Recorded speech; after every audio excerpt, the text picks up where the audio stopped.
आज रामनवमी है। माँ दुर्गा के नवरात्र चल रहे हैं।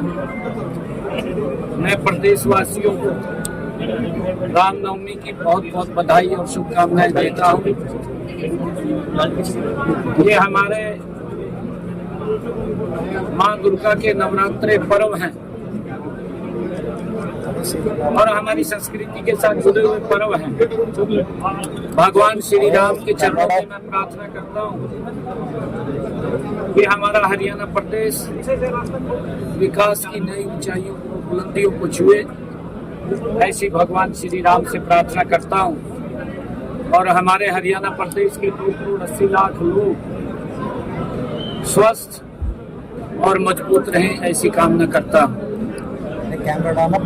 आज पार्टी का 46वां स्थापना दिवस।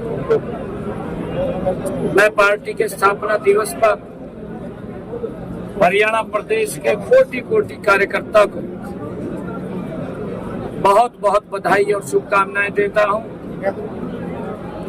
आज इस अवसर के ऊपर हरियाणा प्रदेश के 2,80,00,000 लोगों को भी मैं भारतीय जनता पार्टी के स्थापना दिवस पर बहुत बहुत बधाई देता हूं। आदरणीय नरेंद्र मोदी जी के नेतृत्व में ये भारत गति से आगे बढ़ रहा है और हमारे अटल बिहारी वाजपेयी जी ने जब 6 अप्रैल 1980 को पार्टी की स्थापना हुई, अटल बिहारी वाजपेयी जी इसके प्रथम अध्यक्ष बने।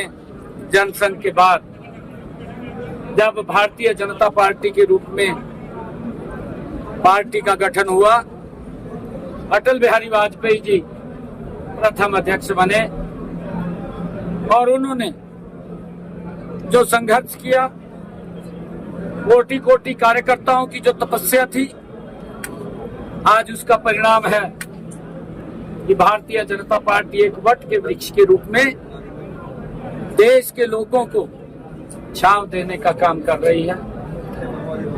ये अटल बिहारी वाजपेयी जी ने जब एनडीए का भी गठन किया, अपने सभी एनडीए के सहयोगियों को साथ लेकर के भारतीय जनता पार्टी देश को नई बुलंदियों के ऊपर ले जाने का काम कर रही है।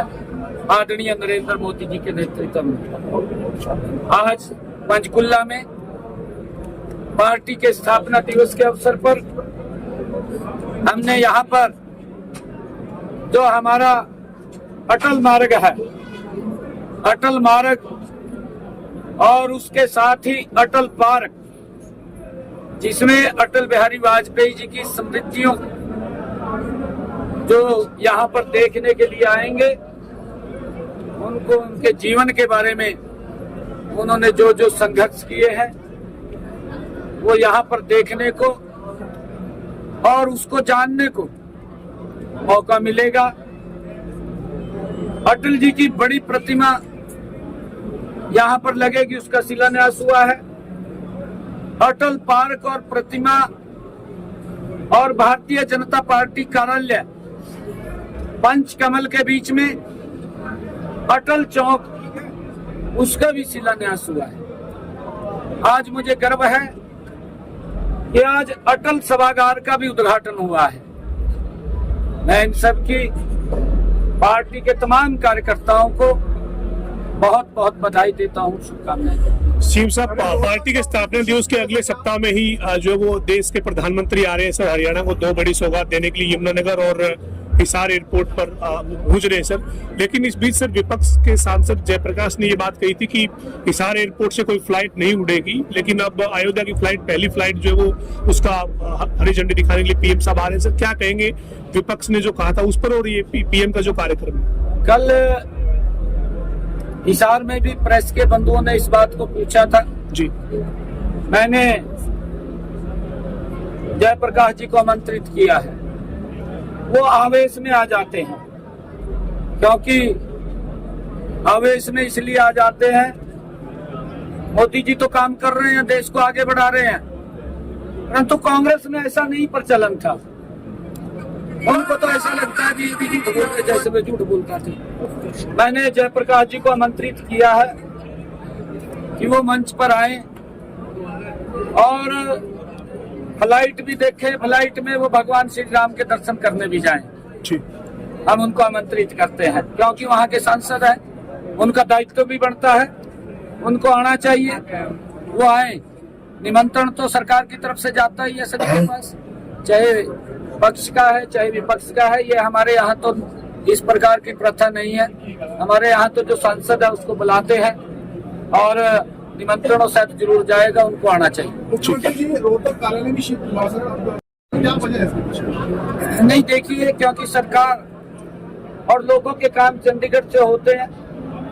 पार्टी के कार्यकर्ता भी इस कार्यालय का आकर के बहुत उपयोग करते हुए कामों को अपने गति दे सकते हैं। इससे बड़ा लाभ कार्यकर्ताओं को और प्रदेश के लोगों को होगा, क्योंकि वहां भी कार्यालय है, ऐसा नहीं है, यहाँ से भी चलेगा और वहां पर भी पार्टी के विभिन्न कार्यक्रम होते रहते हैं, वो वहाँ पर भी रहेंगे। सर, प्रदेश के कई जिलों में जो सरकारी स्कूलों में बच्चों की किताबें मुहैया होनी थी वो अभी नहीं पहुंची है, देरी हो रही है। सेशन जो है वो स्टार्ट हो चुका है, क्या स्टेटस है, क्या रिपोर्ट?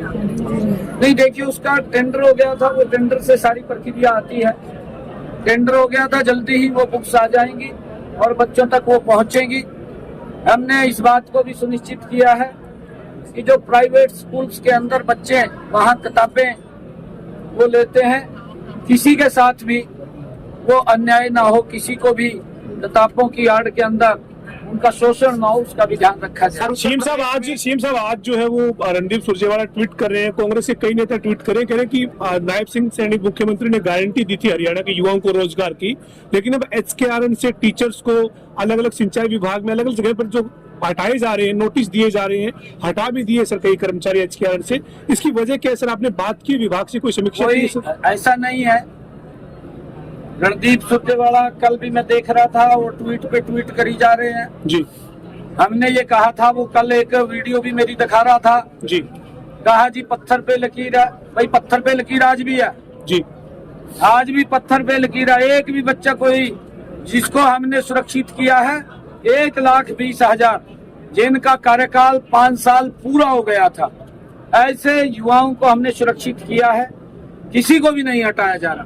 ये तो खाली गुमराह करने का काम कर रहे हैं। क्या कारण है, कौन से विभाग में क्या हुआ है, वो जांच का विषय, वो देख करके उसको जांच। सर, उत्तर प्रदेश में वक्फ की संपत्तियों की जांच मुख्यमंत्री ने वहां पे दे दी, आप लोग भी चेक कराएंगे यहाँ पर कितनी ऐसी संपत्तियां जो कब्जे में है जिसको लेकर सरकार सजग है? नहीं, मैंने तो विधानसभा के अंदर घोषणा की थी, आप लोगों ने सुना होगा, और कमेटी भी बन गई। मैंने उस कमेटी का भी जिक्र किया था कि हमारे कमिश्नर रोहतक के नेतृत्व के अंदर कमिश्नर करनाल एक कमेटी हमने बनाई है और उस कमेटी वो जांच करेगी, क्योंकि जो वक्फ बिल आया है वो मुस्लिम समाज के हित में है, वक्फ के हित के अंदर है, परंतु कांग्रेस को पीड़ा हो रही है, कांग्रेस की दाल रोटी बंद हो गई है। अब उनको तो लगने लगा भाई ये सारे काम मोदी जी ठीक कर रहे हैं। जो गलतियां कांग्रेस सरकार अपने वोट बैंक को सुरक्षित करने के लिए करती थी, मोदी जी उन सब गलतियों को कांग्रेस की सुधार रहे हैं। ठीक है सर।